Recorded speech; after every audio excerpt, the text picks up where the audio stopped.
Buen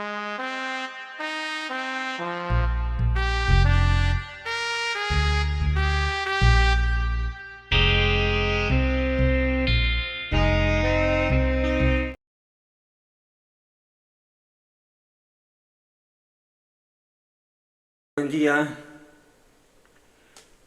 estamos a 3 de septiembre de 2024.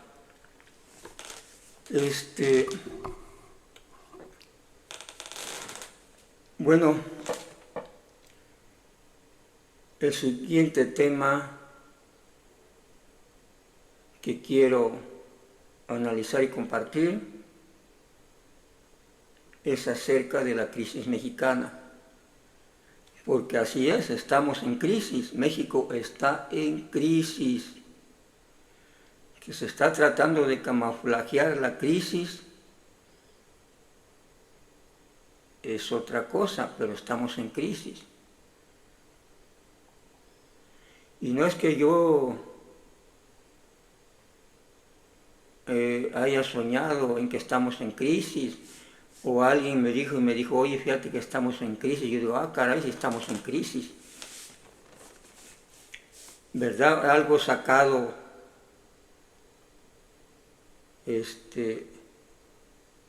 de la mente o de fuera de la mente, ¿no? Simplemente me llega la inspiración y yo digo, es que ahí estamos en crisis, México.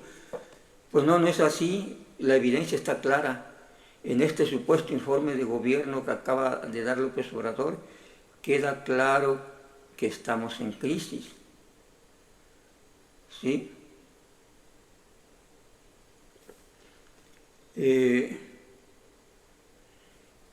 Por lo tanto, ¿en qué consistió el supuesto informe? El supuesto informe de gobierno.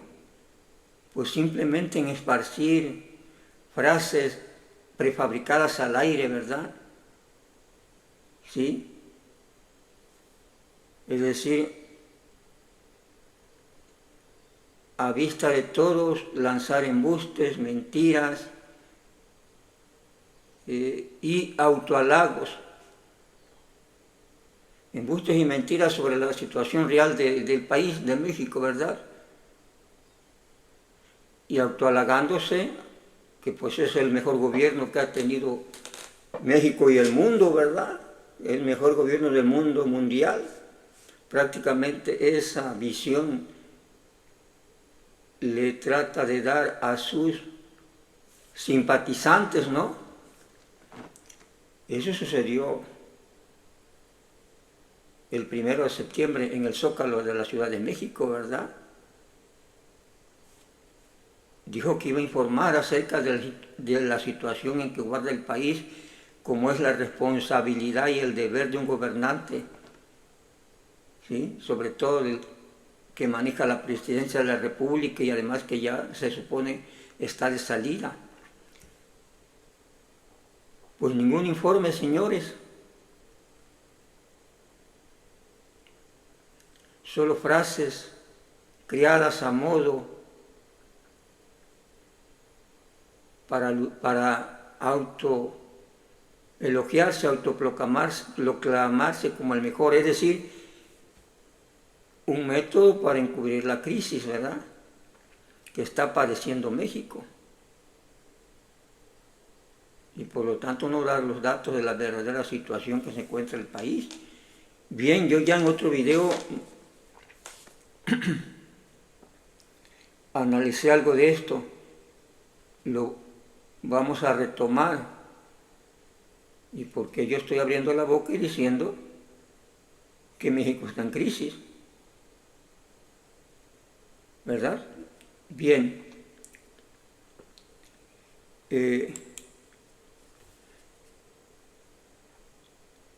aquí tengo este pequeño esquema que he elaborado, ¿verdad? Quizás imperfecto,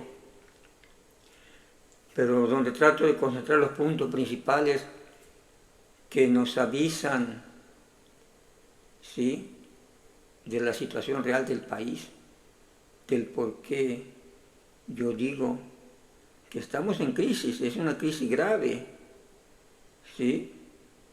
no está concientizada por todo el rollo del gobierno, ¿no? Para distraer a las personas, a la gente. ¿Sí? Y es una crisis que está afectando y va a afectar a las clases más empobrecidas de este país. Por eso la clase rica en el poder, la clase dominante, es decir, los que pertenecen al nivel con mayor riqueza en este país, pues no les preocupa tanto la crisis porque no los afectará fuertemente a ellos. Ellos ya tienen acumulación de riqueza, que en el sexenio fue bastante sustanciosa todo lo que acumularon. Ahí están los datos de INEGI, del sector económico, cómo ha crecido la riqueza de todas esas grandes empresas, grandes empresarios mexicanos, de los más millonarios de aquí. Por lo tanto, podrán ellos solventar cualquier problema de crisis, tienen para comer, tienen por parar las fábricas o sus negocios por cierto tiempo, ¿sí? Por eso, por ese lado,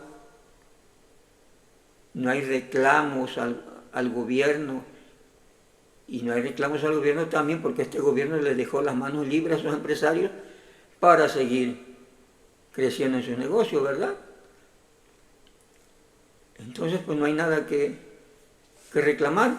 El problema aquí de la situación en crisis económica actual es realmente para los que menos tienen, ¿no? Para la clase trabajadora. Ese es el riesgo. Eso es lo más grave. A eso sí va a afectar, a ese pueblo que esta 4T dice amar, pero que lo está afectando con esta crisis. Bien, estos datos pues están sustentados, ¿verdad?, en los informes propios de Hacienda. Es más, López Obrador allí en el 1 de septiembre en su disque informe, pues aceptó que la economía creció en promedio en su sexenio el 1% anual, ¿sí? Crecimiento raquítico, ¿verdad? ¿Por qué es grave la situación de crecimiento económico? Porque crecimiento económico significa creación de nueva riqueza.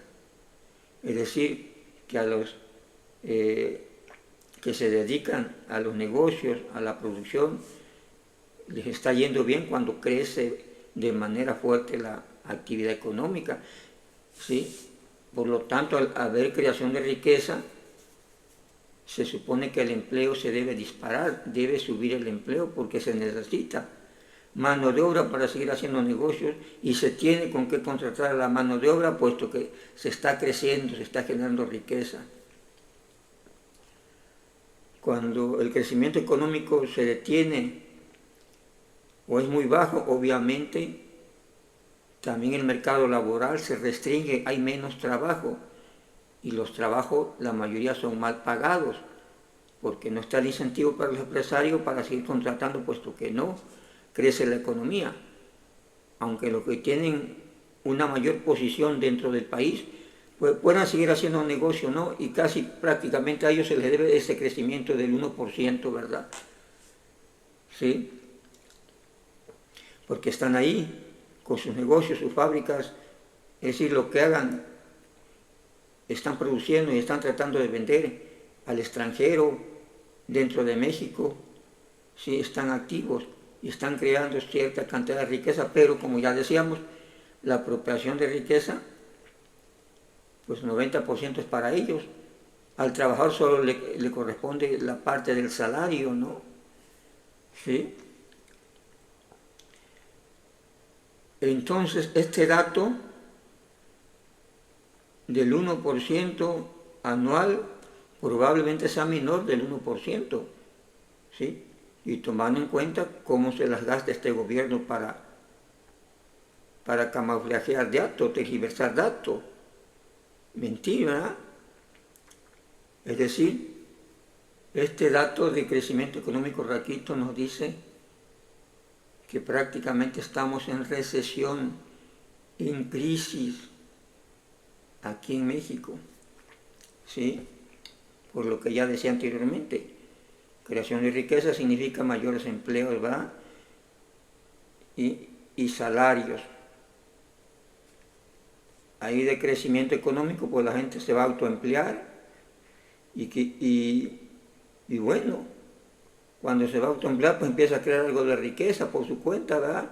Y esto impacta en el crecimiento económico. Entonces, en este 1% no solo está la actividad de los empresarios y sus trabajadores, está también de los informales, ¿verdad? Del que se va a vender tacos, de que va a ofrecer un servicio, donde sea, en la playa trabaja de plomero, de carpintero, en las labores del campo, ¿sí? No sé. Entonces, en este 1% está toda esa actividad. ¿Y por qué cae al 1%? Bueno, como ya veíamos analizando la cuestión histórica, los crecimientos anteriores promediaban entre el 3,5 y 4%, ¿no? 3,5, 4,5%, hasta el sexenio de Peña Nieto. Cuando toma el poder López Obrador, a partir de 2019 la economía comienza a decrecer, porque ellos se justifican, luego dicen, es que la pandemia, antes de la pandemia esta economía con este nuevo gobierno comenzó a caer, no en picada, no fuertemente, pero comenzó a caer, agravándose, claro está, con la situación de pandemia, que vino a acelerar aún más el proceso, ¿sí? Pero no se vio ninguna acción para contrarrestar ese proceso de caída, ¿verdad? El gobierno siguió gastando, independientemente de cómo estuviera la economía, y no apoyó a los sectores económicos, pero sí siguió gastando, ¿sí? Gastando dinero, que obviamente ese dinero viene de la riqueza creada mediante la transferencia de impuestos, ¿verdad? ¿Sí? Y continuó exigiendo los impuestos, ¿no? A pesar de la situación crítica del país. Entonces el crecimiento raquítico, ¿sí?, del 1%, y la caída, la máxima caída del crecimiento económico en este sexenio, en este gobierno, fue del 8,25% más o menos, ¿verdad? Y solo ha promediado 1% anual, quiere decir que solo se ha recuperado el 6%, ¿sí? Es decir, ni siquiera se ha equilibrado a como tomó la economía, ¿verdad? O a la pérdida que se tuvo. Si la economía cayó 8 o 25%, pues primero, para decir que voy bien, es recuperarme, es estabilizarme, es recuperar ese 8,25%, y a partir de ese 8,25% más arriba, entonces ya sería crecimiento propio, ¿no? ¿Sí? Pero ni siquiera fui capaz de nivelarme, y aquí están los datos. Es decir, simplemente nos hemos recuperado en 6 años, por decirlo así, el 6%, y nos faltan pues más, 2,25% para cuando menos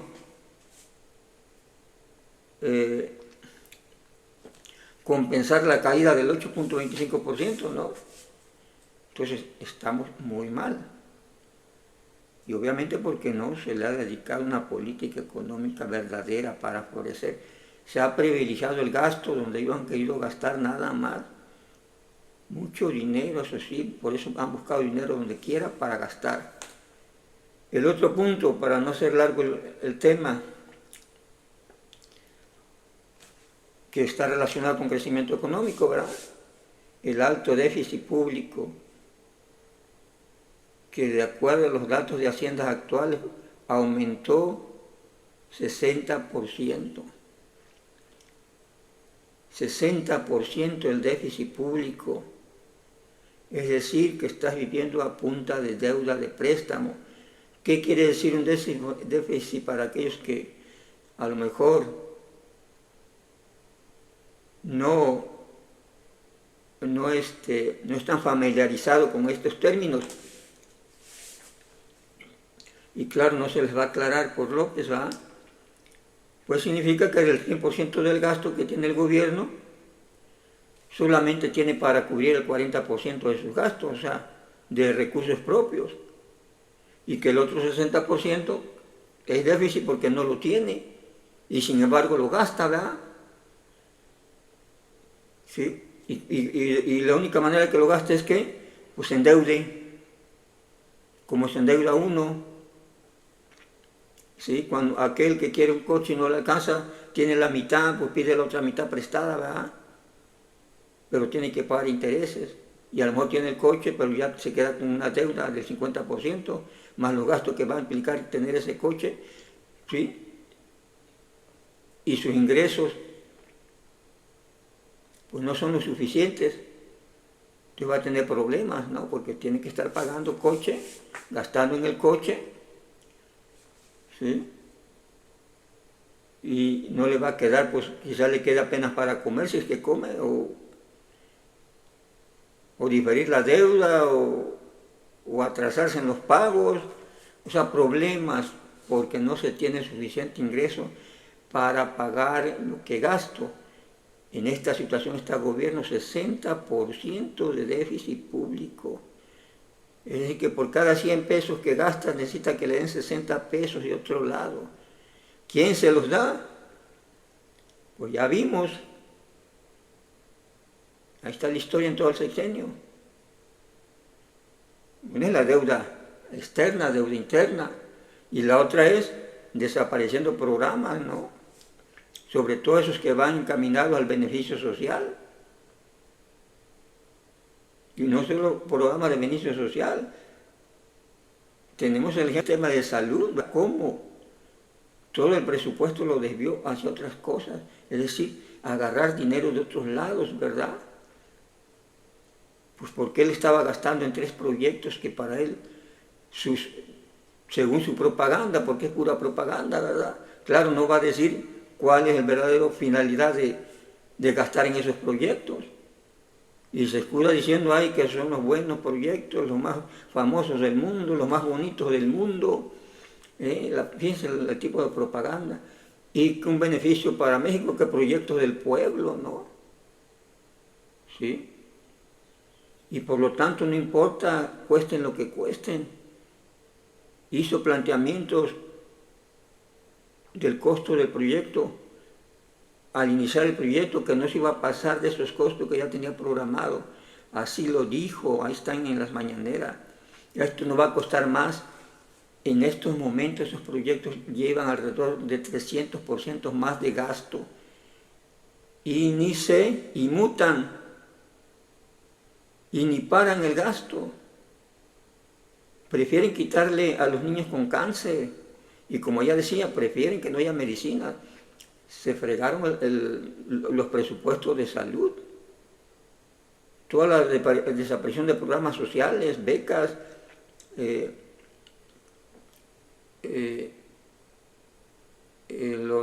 ¿cómo se dice? Comedores comunitarios, las escuelas de tiempo completo, ¿no? Las guarderías, el Prospera, que llegaban a más gente, ¿no? Poco, pero estaba llegando a un marco más extenso de personas, y de personas con necesidad, personas en pobreza, porque las escuelas a tiempo completo eran precisamente, los proyectos eran llevados a cabo en las comunidades más marginadas y pobres del país. Ese era el objetivo planteado en el programa. Desapareció eso, ¿sí? Desaparece Financiera Rural, que estaba dando apoyos al mediano campesino y al pequeño campesino,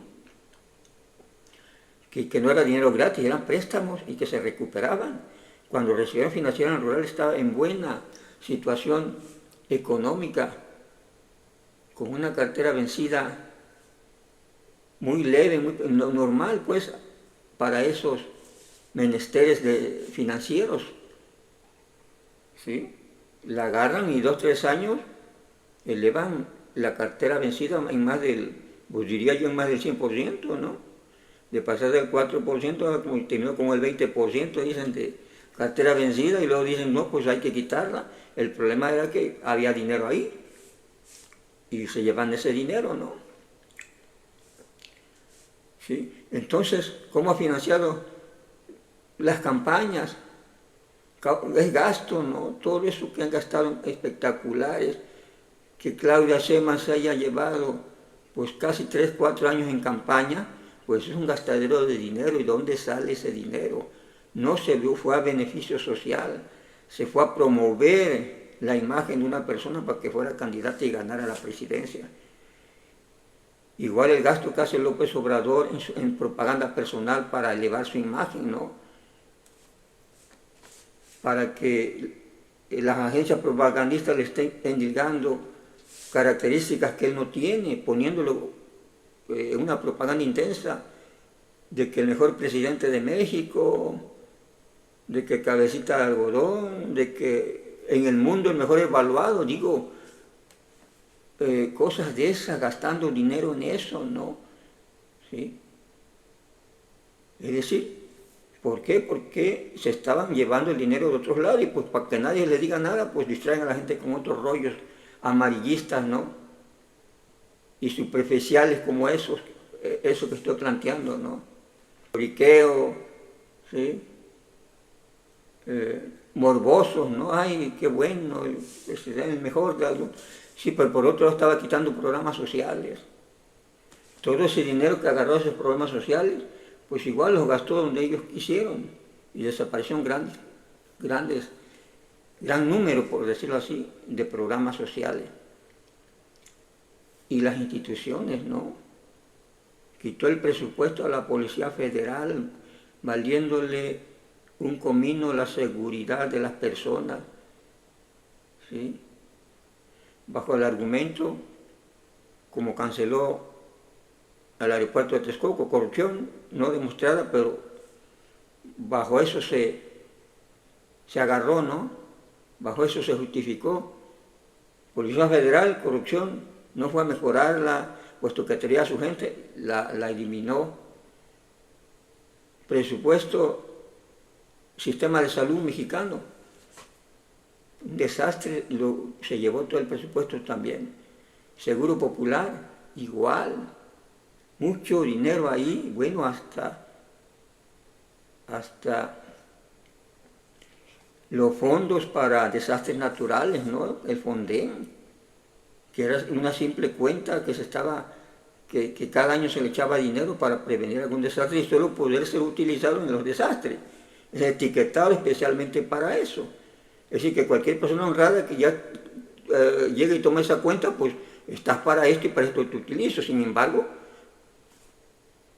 desaparecieron el fondo. ¿Para dónde se lo llevaron?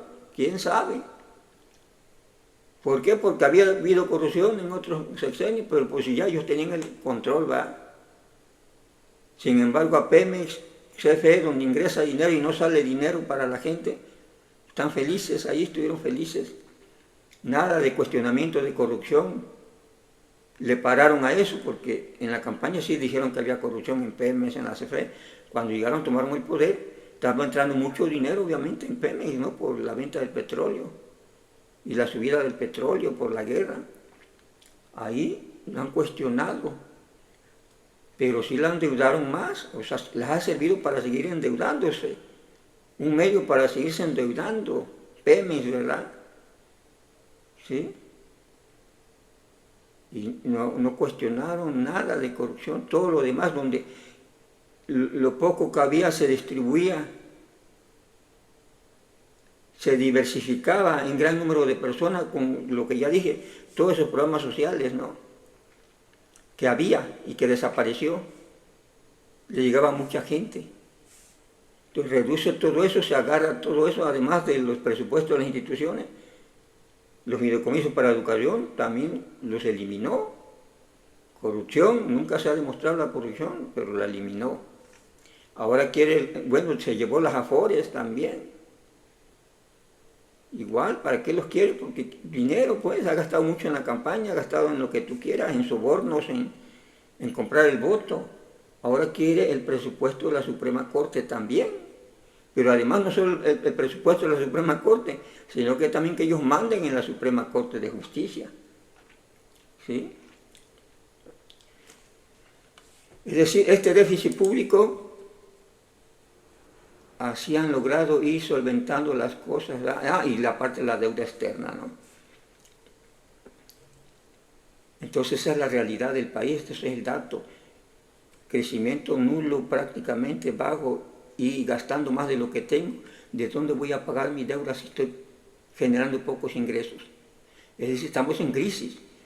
Y aparte de la deuda, acá el otro punto, deuda externa fuerte. Arriba tengo el dato de 2022, me parece, de 8.000 millones de dólares de deuda con el Fondo Monetario, perdón, con el Banco Mundial. ¿Sí?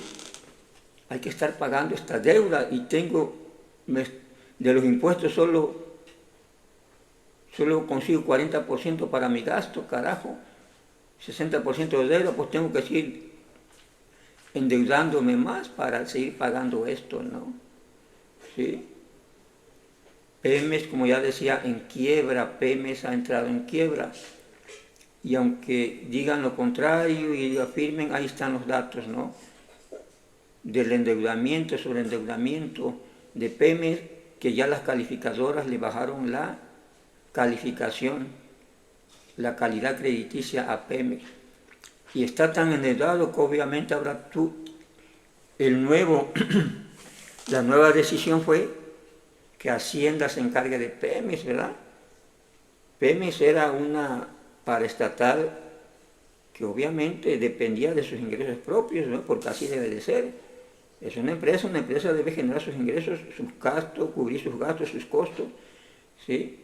Y no pedirle a otro, porque si ya le estás, es decir, dependiendo de otro, pues ya no está funcionando, ¿no?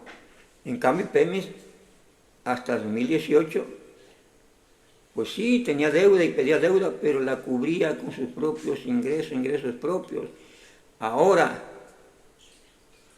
va a ser manejado por Hacienda. ¿Esto qué quiere decir? Aunque ellos no lo dicen, claro, ¿no? Ellos dicen otra cosa, pero pues ¿cuál es el sentido de que estén haciendo algo que se supone funciona muy bien? Pues de que los recursos de Hacienda, del presupuesto, se mantenga para decir que no ha quebrado, para encubrir la quiebra. Y ese dinero, en lugar de dedicarse a otras cosas, pues hay que ir cubriendo la quiebra de Pemex, ¿no? ¿Sí? Entonces esa es sobre Pemex, está quebrado. Otro indicador de la crisis de este país. El otro, la caída de la producción petrolera. ¿Sí? Aquí tampoco dicen la verdad, ni cumplieron, quedaron que iban a aumentar la producción petrolera. Esta ha caído entre un 20 y un 10% en relación a lo que producían el sexenio pasado. Hay menos producción de petróleo, ¿sí? Y por si fuera poco, obviamente, la inflación constante, la depreciación del dinero de la moneda por estos efectos, ¿no? Poco crecimiento económico, alto déficit, esto impacta en el proceso inflacionario, deprecia el dinero, deprecia la moneda interna, porque aquí no se trata del tipo de cambio, se trata de la capacidad de compra de la moneda en el mercado interno, ¿sí? La moneda de curso legal para las operaciones necesarias del mexicano, no para hacer comercio exterior. Entonces esta es la inflación constante, que en el informe igual la negó, que no ha habido inflación, dice, no ha habido depreciación de la moneda. Pues aquí están los datos, ¿no? En promedio ha estado 5%, ha estado más alta, pero está promediando 5%. Y para este trimestre que va a terminar, que está iniciando el cuarto trimestre, el pronóstico es de un crecimiento de 4.4% de la inflación. Es decir, la inflación sigue afectando precios. Y lo peor es que la mayor afectación es en los alimentos, ¿sí? Y artículos de primera necesidad. Es decir, está afectando a los que menos tienen, ¿no? A los que tienen menos ingresos, a la clase trabajadora. Incremento arriba del 60% en alimentos y primera necesidad, pues es demasiado, aunque te suban al sueldo 20%, te falta un 40%, por ejemplo, para cubrir acá, si lo tomamos así de manera directa. ¿Sí? Ningún beneficio de aumento de salario entonces. Aumentas el salario 20%, pero tus alimentos ya van al 60, al 100, 120, qué cosas, ¿no? Eso no es eficiencia económica, no es éxito económico, ¿verdad? ¿Sí? Entonces, la inflación obviamente deviene de las cuestiones del crecimiento raquítico, déficit público, o sea, de los problemas de la economía, ¿no? ¿Qué es lo que mueve a un país, lo que importa a la sociedad, lo que sostiene a la sociedad, a los individuos, es la actividad económica, no es la grilla, ¿sí? No es la grilla barata, ¿sí? Que ellos dicen que grilla es barata en otro lado, pues su grilla es la más barata, ¿no? de este gobierno. Esa grilla no ayuda para nada. Entonces, el detalle es la economía, más empleos, el salario con capacidad de compra real, no solo salario nominal, cubrir, como había dicho en la campaña, ¿no? Que no necesitaba endeudarse, porque pues él iba a ahorrar, iba a manejar muy bien el dinero. Pues aquí está, ¿no? La verdad. ¿Sí? Un gobierno realmente lo que debe hacer es, me ingresa tanto, gasto tanto, lo que puedo gastar, o quizá mi déficit público un 10-20%, no más, que tenga que pedir prestado para cosas urgentes. Pero si no tengo ingresos suficientes, ¿por qué me voy a gastar hasta el 60%? Voy a gastar demasiado, que mi déficit después llegue al 60%, tengo que pedir el 60% de lo que gasto prestado, ¿verdad? Digo, qué irracionalidades, ¿no? ¿Sí? Entonces, estos datos nos dicen que estamos totalmente en crisis. La crisis económica está galopante, ¿no? ¿Sí?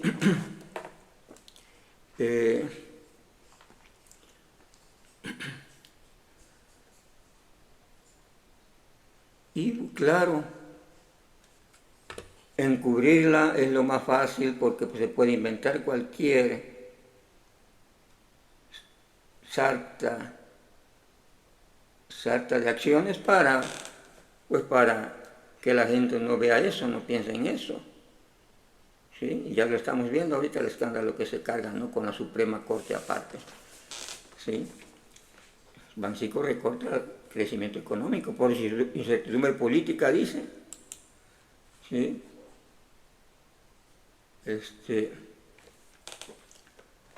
Incertidumbre política. Pues no es por incertidumbre política, será por la política que estos aplican de no apoyar al sector económico, a la economía, ¿verdad? Así se había de manejar. Y por lo tanto la economía ha caído, está en recesión. Entonces el problema es la crisis.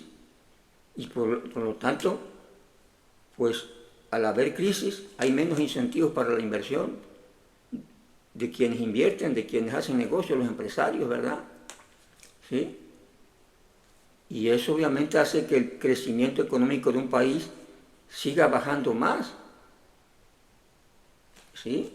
¿Por qué? Porque además no hay ninguna iniciativa del gobierno para decir, bueno, estamos cayendo en crisis, pero yo voy a dar estos incentivos para evitar la caída o para suavizar la caída y de tal manera que los empresarios digan, bueno, es muy riesgoso invertir en México porque está en crisis, pero nos están dando ciertos beneficios para que podamos invertir y podamos quizás cubrir algunos de nuestros costos, gastos y puedan decir, pues aventarse al riesgo, a correr el riesgo de seguir invirtiendo y de esa manera, bueno, se vuelva a dar el crecimiento económico, ¿verdad?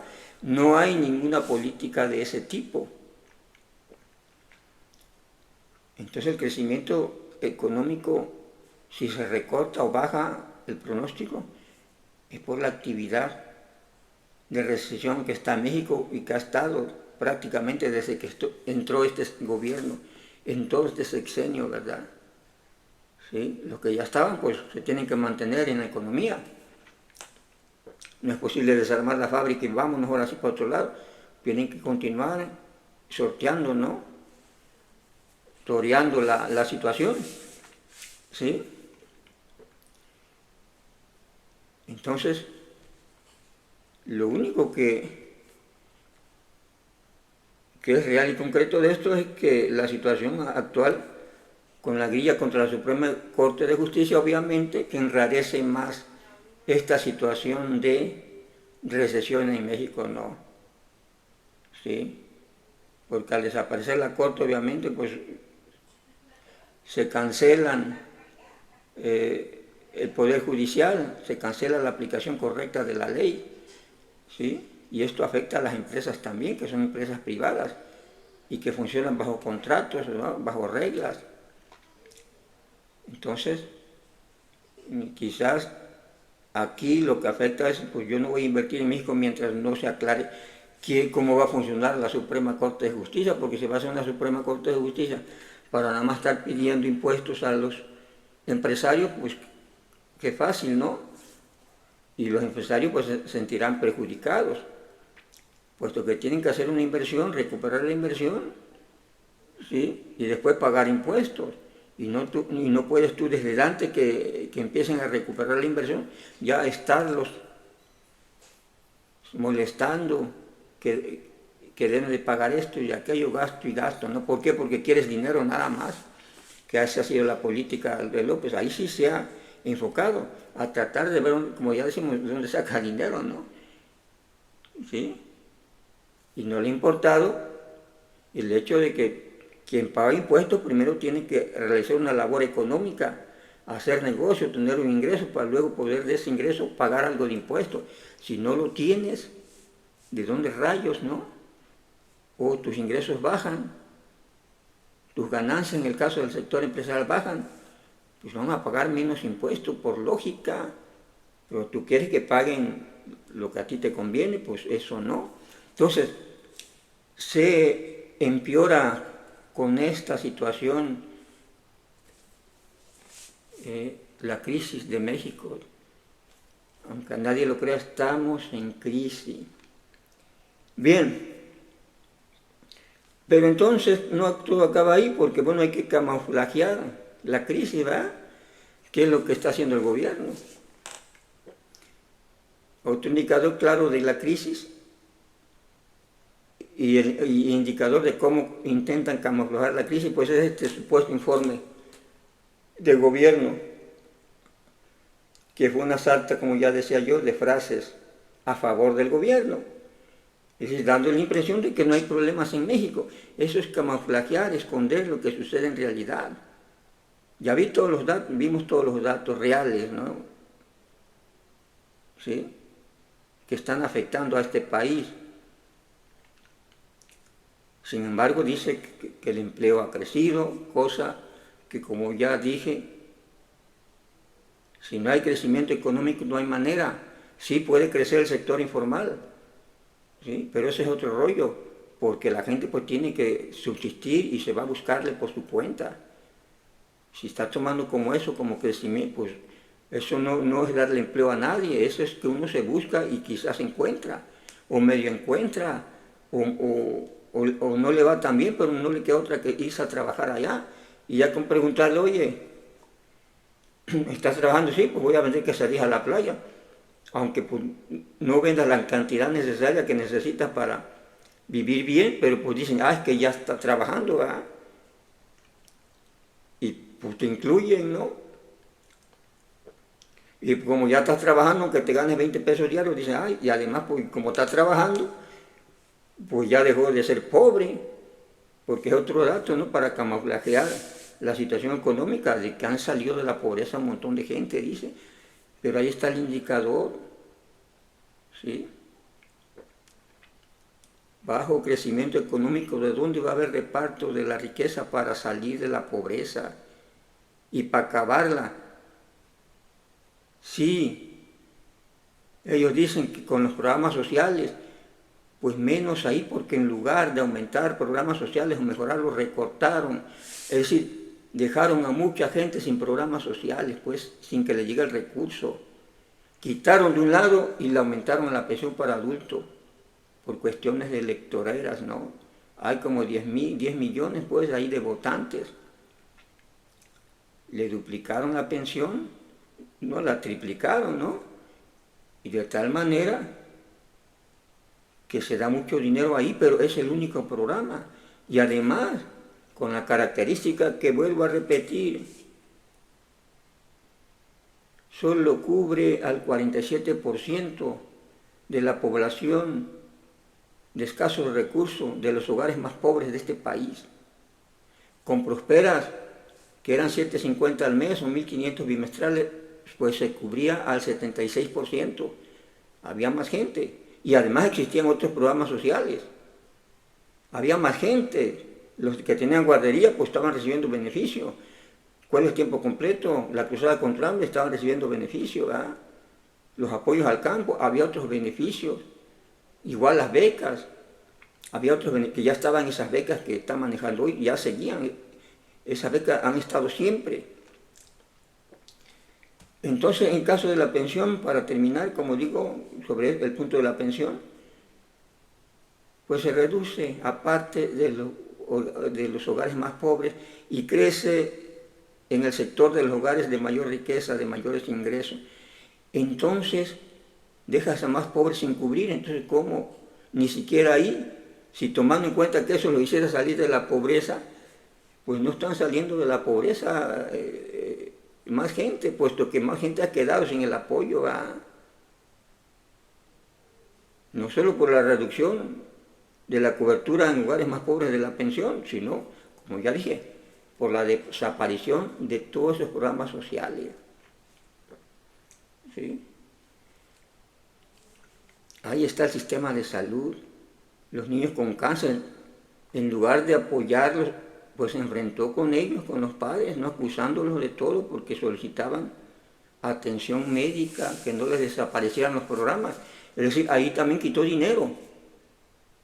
¿Sí? A esa gente la dejó desamparada y esa gente tuvo que hacer demandas, muchos que están siendo cubiertos ahorita de la manera que sea, aunque sea de la manera no tan correcta como debe ser, no tan eficiente o como es el protocolo, pero tuvieron que demandar, ganar un amparo para que pudiera seguir con el tratamiento, nada más a lo que se ha llegado, ¿no? Sin embargo, para muchos que están, no sé, fanáticos, o no sé qué piensan, les hablas de esto y simplemente como que no oyen, ¿verdad? Y López Obrador es bueno, aunque maltrató a los niños con cáncer y le valió comino. Sí, no solo a los niños con cáncer, toda la cuestión de las enfermedades consideradas como graves, todos esos presupuestos los canceló, no solo para niños, para adultos también, para mujeres, cáncer de mama, hombres, ¿sí? El escándalo de la falta de medicinas prácticamente en todo el sexenio, donde se llevó el presupuesto, eso afectó a mucha gente que necesitaba el servicio médico. Canceló el Seguro Popular y ya de ahí no volvió a haber nada porque el INSABI fue una farsa. ¿Sí? Y a final de sexenio viene a terminar que ahora es Bienestar, ¿verdad? Y ahora dice que es el mejor del mundo, ¿no?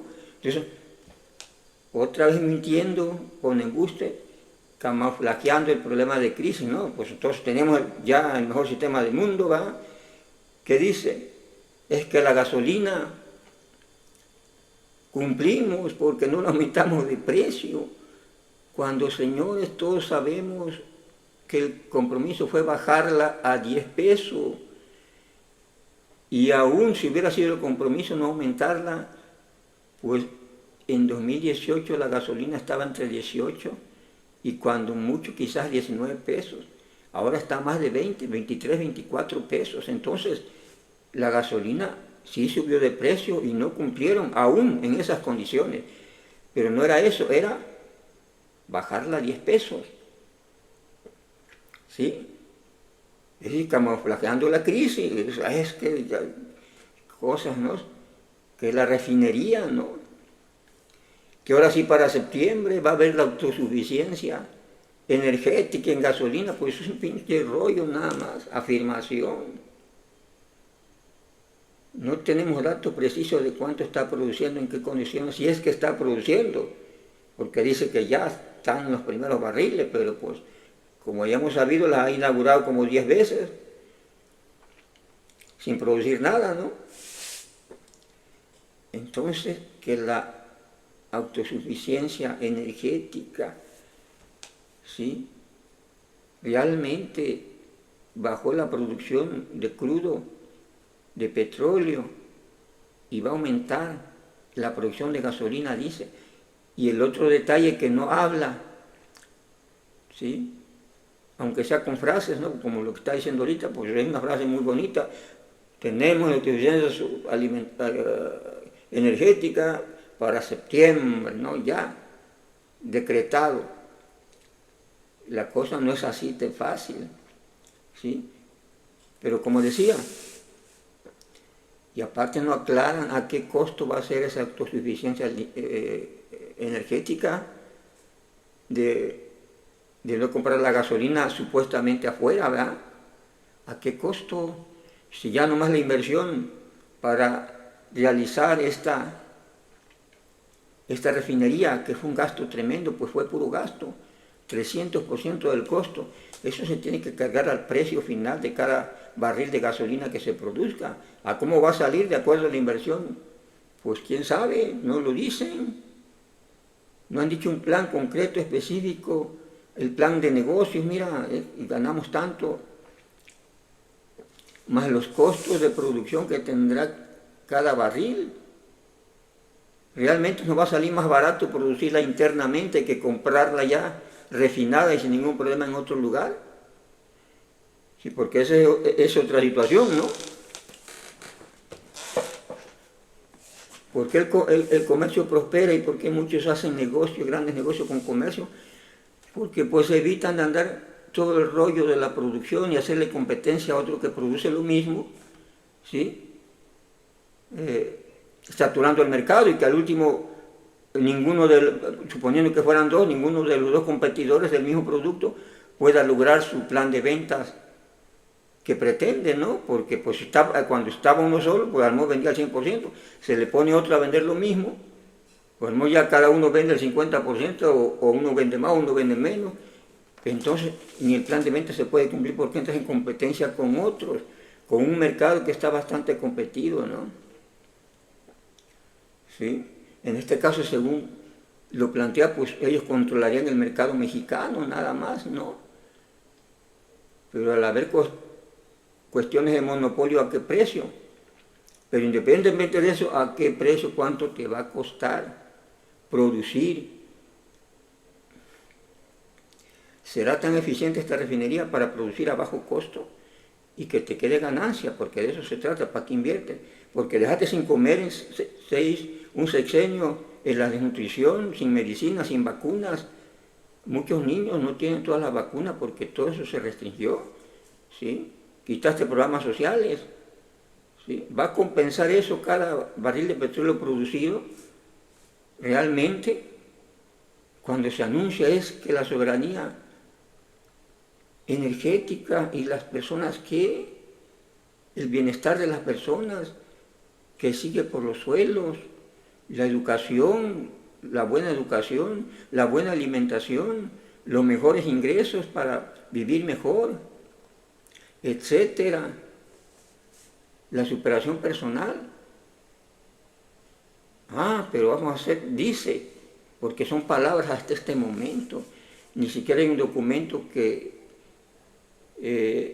preciso que justifique certeramente que esa refinería pues va a ser un éxito, porque pues sí, uno puede hacer cualquier fregadera, de ahí a que sirva que es otra cosa.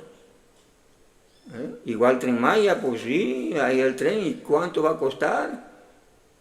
Digo, para el gobierno, ¿va a dejar ganancias? Pues está claro que no, y ya está claro que no. ¿Sí? Entonces todo ese dinero con el que lo va a mantener el gobierno, porque lo va a tener que seguir manteniendo el gobierno, ya no se irá a gasto social cuando más se necesita, ¿no? La crisis golpeará de mayor medida ahora que está, o sea, que se acrecente el nivel de crisis, ¿sí? A la gente que menos tiene, a la gente en pobreza, es la única que golpeará fuertemente, pero eso no le importa, ¿verdad? ¿Sí? Y el Tren Maya no servirá para ni la refinería, y menos el AIFA, para aliviar esa hambre de las personas, ni su necesidad de salud, ni su necesidad de medicina, ni su necesidad de una excelente educación, ¿verdad? Toda esa inversión, supuesta inversión, ¿no? Gasto, es gasto, no es inversión. Pues quedará ahí para la historia, pero ¿qué beneficios? Pues hasta ahorita no se ve ningún beneficio, la gente se irá con esos problemas. Y como ya dije, en la situación de crisis, nada de eso va a salvar a la gente. Pues ni modo que coma gasolina, no tengo para la comida, pues somos autosuficientes en gasolina, órale. O pues tenemos un Tren Maya, vete a dar la vuelta, ¿no? Ahí para que te olvides del hambre o de que no tienes trabajo. Tenemos el aeropuerto del pueblo, pues vete a darte una vuelta y alivias tus penas, si no has comido, no tienes para la educación, tus hijos padecen hambre, desnutridos, ¿sí? No tienen educación. Digo, así las cosas, ¿no? Entonces, que esa refinería, pues no ha mostrado ni cuánto va a costar cada barril, y si cada barril va a dejar ganancias para seguir promoviendo otros beneficios para el país. Pues no hay nada de eso, simplemente se gastó la lana, quién sabe con quién, con los que construyó. En todas esas obras, Tren Maya, refinería, AIFA y lago de Texcoco, lo que tú quieras, gastó dinero que sepa con quién, porque tampoco informa, y gastó mucho dinero, pero no está probado ni un plan de negocio de que vaya a resultar. Y es más, los datos dicen que pues son prácticamente inservibles por los altos costos, ¿no? 300% de costo. Pues ¿cuándo vas a recuperar esa inversión, verdad? Segundo, el mercado no es estable de la gasolina. ¿A cómo vas a producir cada barril? Nada de eso. Sistema de salud también. Resulta que ya amanecimos siendo mejor que Dinamarca, ¿no? Después de este informe. Digo, palabras, ¿no? Palabras, autoelogios, ¿no? Que el empleo, que muchos empleos en todo el sexenio, que ha subido, pues no tiene ningún sustento. Si ha subido el empleo, ¿por qué la riqueza no sube? ¿Por qué el Producto Interno Bruto no sube? ¿Por qué el crecimiento económico no se ha detonado? Que es quien financia el empleo. ¿Sí? Es decir, hay otra mentira, otro embuste, ¿no? Pues claro, para el que no sabe y nomás le da los datos, la frase se oye bonita, pues ya mira, ya menos, no, tantos millones. Cada mes, cada año salen de la pobreza y los empleos se incrementan en tanto cada año, ¿verdad?